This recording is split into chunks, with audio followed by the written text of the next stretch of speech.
So I am headed to O'Reilly's in the town I live near.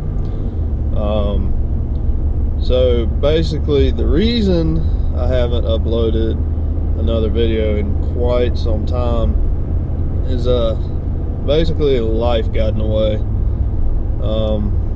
You know, I've had several things going on I need to take care of, and the race car pretty much is on the back burner right now, or was.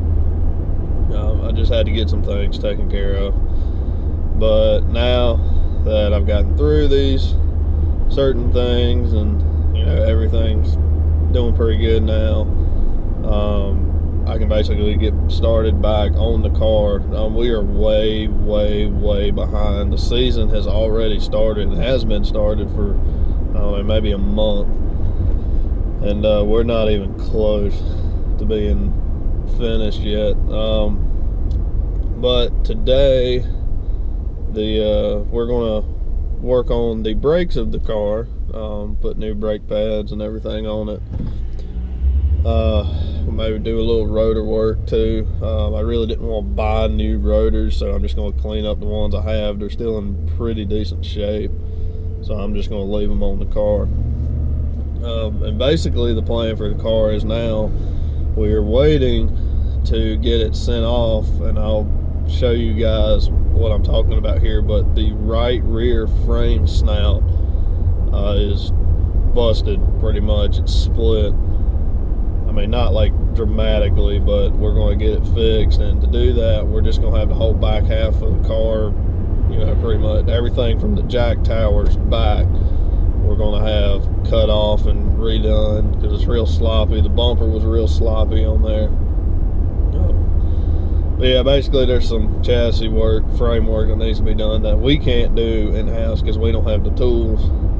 So we're sending off to a friend of ours, and another friend of ours is going to put the body on it. I was originally going to do it, but I just don't have the time now. I'm working 2 jobs so I don't really have the time to build one. I have the time to maintain one, but not necessarily build one. We got a new motor for the car. I'm pretty excited about that. We haven't put it together yet, but pretty much everything is there that we need. Right now we're getting the crank and the pistons all balanced, and once we get that back, then hopefully we can get started on the motor and get that knocked out. I also have a different transmission in the car. I've actually got a Jim Cook racing transmission that we're going to throw in it. We're going to keep the old one as a spare just in case. Hopefully it doesn't come to transmission swapping, but you never know. What else? But yeah, like, so basically the goal for the car originally was to completely tear it down, completely redo it, you know, get all new stuff under it, and like new suspension stuff and steering stuff and whatnot. But then you're sliding, there we go. But like I said, life got in the way and I wasn't able to do that, so we're gonna do what we can with what we've got. I did order a new fuel cell and it came yesterday. I got new gauges and everything for the cockpit in the car, so I'm pretty excited about that. We're changing the color of the car too. Instead of, I think it was black and red, it's going to be blue and neon orange, and I'm pretty excited to see how that comes out. The guy who's going to do the body on my car is a pretty good friend of mine, and he does some real good work too, and I'm pretty excited to see what he comes up with for my car. Let's see what else there. Oh, we also got a bunch of tires, a bunch of Hoosier tires, so we can get off the American Racers that we had been running on. And basically now the American Racer tires that we were running were probably half a second slower than the Hoosiers that everybody else was running. So I'm pretty stoked about that. Try it out. But yeah, basically we're back in business now, and sorry for not uploading a video for a while, but then again, you know, life gets in the way, and you can't always put the race car, you know, at the top of your list. So we're getting back in it, and hopefully we can have a car done here maybe in the next couple of months or so. And the road's closed up ahead. Great. So yeah, well, I will see you guys at the shop.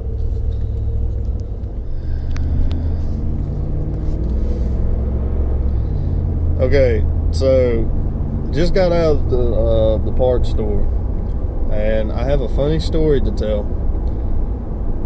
So if I'm sure people watching us have been to a parts. I'm pretty sure everybody's been to a parts store at least once in their life. But there was this kid in there working. I say kid, he was younger than me, a lot younger than me. And I walked in, and you know, I tell him what I need. I said I need some brake pads for an '86 Monte Carlo, and I said if it comes as a set, because usually the pads come as a set for the front brakes. Well, because my race car runs disc brakes all the way around, we also run the same front brake on the back, so it's the same caliper all the way around, and it's the same brake pad all the way around. So I tell the guy, you know, '86 Monte Carlo, roughly, that's usually the year I pick.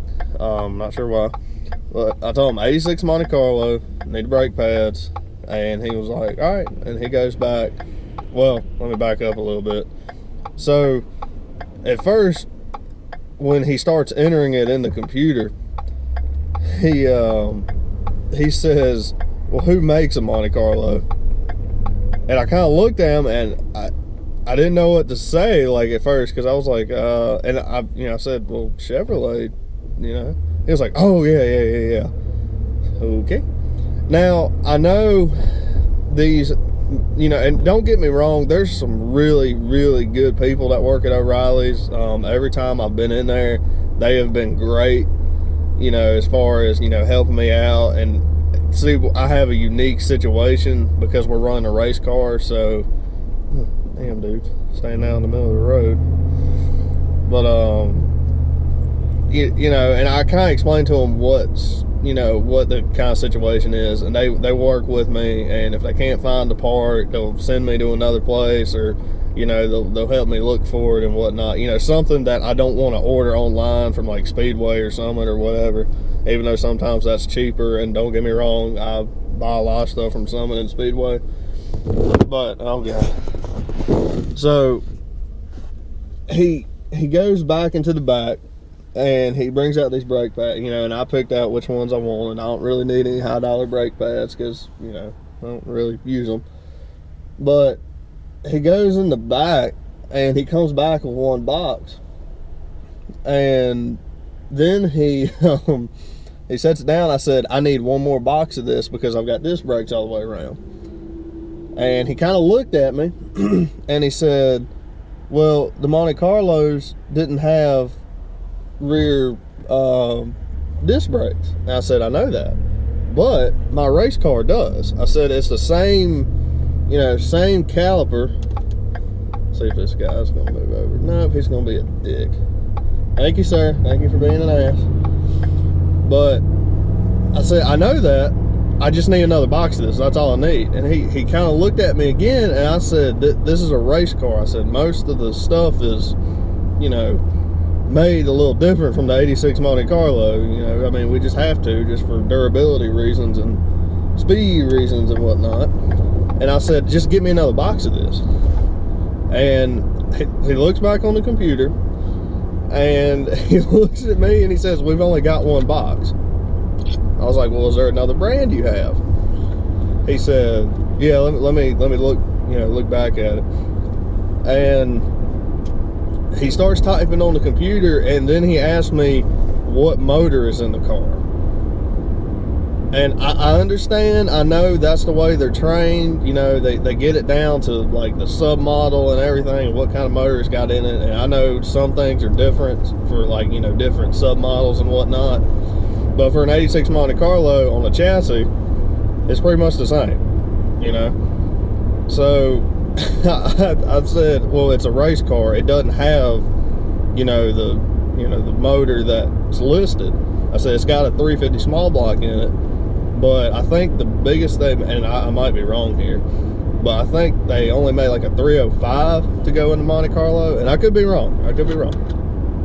But anyways, a 350 is not an option on their parts list site, whatever.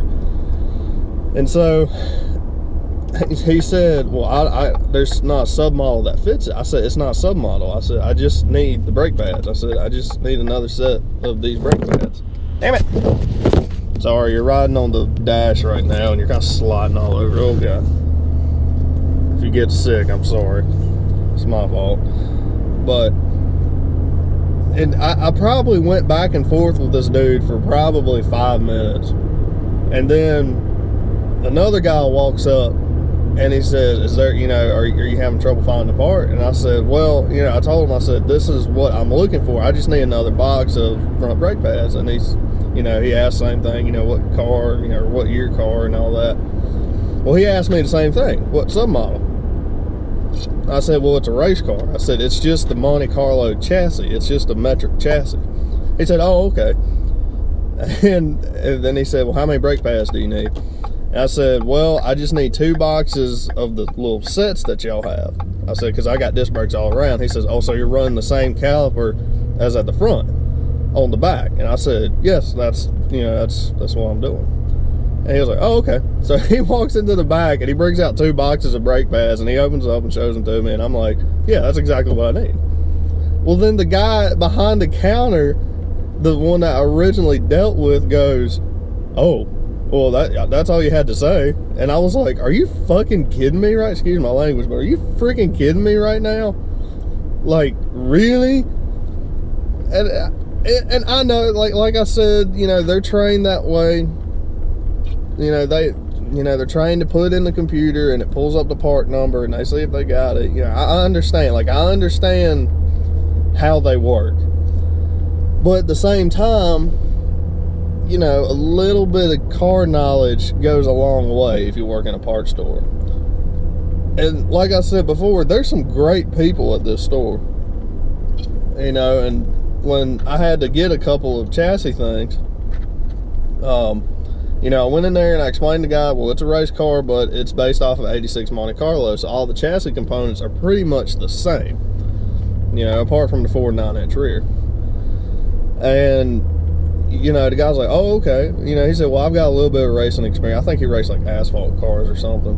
But he actually broke it down for me, like the difference in the brands and like which one's better, which one's worth the money, like all kinds of stuff. Like, and he brought out both the parts. And I think I was looking at tie rods, if I'm not mistaken. And, he showed me a couple brands and what he thought about them and like stuff like that I love. And I'm not going to go in there pretending I know everything like a lot of people do.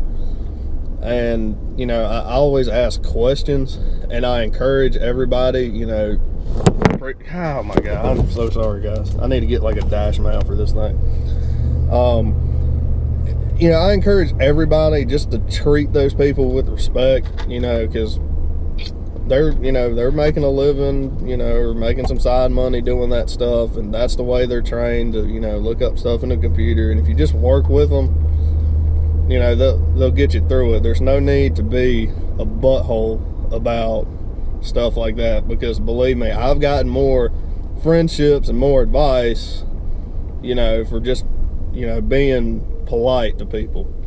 And I'll use a pretty good example. I know I've been talking most of this vlog, but, I'm not going to be able to work on the car till about 3 this afternoon, and it's 10:30 now. I'm going to try to take this corner slow so you don't slide. Ah, I did it.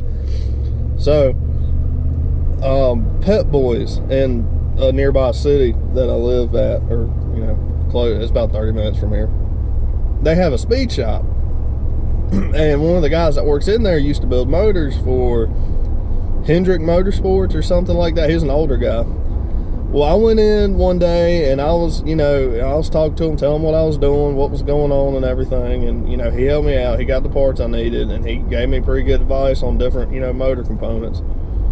And, I mean, real nice guy. And, we ended up having a pretty good, friendship after that, because every time I go in there, he would, come over to me and say, what do you need? And if I ever had a question, I would go see him too, because he pretty much, every question I asked, he had an answer for. And and if he didn't, he would call somebody that he knew. Sorry, we're on a bumpy road now. I'll hold you. So, anyways, one day last year, right before the season opener race, we found out we had a cracked fuel bowl in the carburetor, like on our carburetor, and nobody had a replacement part, and the place that I normally go to get race car parts was closed. And so I told him what was going on, I told him what I needed, and he said, well, we don't have it. We said, hang on one second. So he picks up his cell phone and he calls some guy in Kings Mountain, North Carolina. And he explains to him what's going on. He's a big drag racing guy, his name was, we call him Flying Floyd. I'm not sure what his real name is, but anyway, so he calls this guy and he says, hey, this guy that, one of my good friends needs a fuel bowl for his carburetor. And he was like, all right, well, tell him to come on down to my shop and come get it. And I really did. I walked into the guy's shop. He was working on one of his cars. And then, he hooked me up. And he even said, well, if you want the whole carburetor, just take that and just swap it out and just bring it back to me when you're done. And I was amazed at what kind of, or how nice he was about it. But yeah, I always encourage people to be nice to the parts people, because they can really screw you over if you're kind of an asshole to them. So anyways, that's my little funny story. And I mean, I'm sure everybody that's been in a parts store has dealt with something like that. Or like the running joke is, if you go into a parts store and try to get an air freshener, they ask you if it's 2-wheel drive or 4-wheel drive, stuff. Anyways, but yeah, so I'm gonna go inside and I'm going to get some lunch, and I'm gonna probably relax for a little while, and then I will head down to the shop, and me and one of my crew guys are going to get these brakes squared away, and I will see you guys down there in about 5 hours. So yeah, see you guys in a little bit. So I totally did not just forget my camera and have to drive back to the house to go get it. So yeah, I'm down here. Had to feed some animals for my parents because they're out of town this week. So we're down here. We're going to do a little work on the car, and as you can see, it's naked. Don't look. Basically, what I was talking about for that right rear frame snout. See if we can get it right here. Yeah, see that little lip right there? Yeah, that's not supposed to be like that. We need to get that fixed, and among other things back here, and that's what I was talking about, the rear bumper being all sloppy and whatnot. So we're going to have all that fixed, hopefully, the next month or so. We'll get our new fuel cell installed, roughly about there. It might change a little bit, but basically that guy's cutting everything off from about here back. So have a little bit of stuff to do up front too. That's what happens when you get brake checked on a restart. Yeah, so it pretty much crumpled that front bumper, but I think the only thing we need to fix is this big piece here, I think. I got the brake parts over there on the workbench, and Dennis, my crew guy that's coming today, he's not here yet, so I'm gonna wait for him, but he should be here any minute, and then we'll get started, and I will show you guys what we did after we get it done. So yeah, I'll see you guys in a little bit. Alright guys, so it has been several days since I last filmed. The reason for that being is we had a pretty nasty issue with the brakes on the car. We changed the brake pads out and everything. That's actually a new caliper. I'll talk about that in a second. We got new brake pads on all the rotors, or all the calipers, and we got everything on. I had a little bit of an issue with this front one, this front left, and the left rear. Basically, it was locking down the car after we bled it. We couldn't get it to break free. I even took a pry bar to it, and it would not move. So we called it a day. We had been down here most of the day trying to get everything put back together. We came down here this morning, and I got to thinking the other night, this spindle that is on here, this left front, I'm not sure if y'all can tell, but that is actually a new spindle. This one that we had been running was actually ended up being bent, which is what I did to see if it was bent. Get on top of the smoker here. So I took a flat piece of metal here. I'll tell you what, I'll go ahead and took a flat piece of metal and I stuck it down on where the caliper bolt goes through right here, and I kind of measured it up with the top one, and it was actually off by about 1/8 of an inch. So the spindle was bent. So yeah, I had a spare one that was given to me maybe, I don't know, 2 years ago, and it just happened to be for the driver's side. So we went ahead and put that on. Then that fixed the issue. So basically what was happening was this caliper here, because the spindle was bent, was actually turned into the rotor, and it was binding the wheel up. So we got that fixed, put a new spindle on it, and we got a new brake caliper for this one, because what we found on the rear over here, I think I got rid of the other caliper, but basically it wouldn't reset when you let off of the gas pedal. The piston was actually pushed out a little bit and it locked up. So I just went ahead and went to O'Reilly's this morning and bought another one for like $30. But so now it's fixed. So both wheels are running pretty good. This front one's spinning pretty good. The back one, same thing. And we just went back and we rebled everything, and it worked perfect. So it was pretty much, we went to go put brake pads on it, and we ended up changing a spindle and buying a new caliper. But that's kind of the way it goes in racing. So, but yeah, it's all fixed now. Got new brake pads all the way around. I'm actually closing up the shop now. I almost forgot to film this, but we're going to call it a day. That's basically everything that needed to be done to the chassis that we can do is now done. So now it's just a matter of waiting for our frame guy to give us a call and for us to take it up to him. And as y'all can see, there's some pretty nasty gashes in the frame. The worst one's over here, and I got walloped here at the rear end under caution, and it caused that little piece right here to break. So we're gonna have everything pretty much cut off from here back, fixed.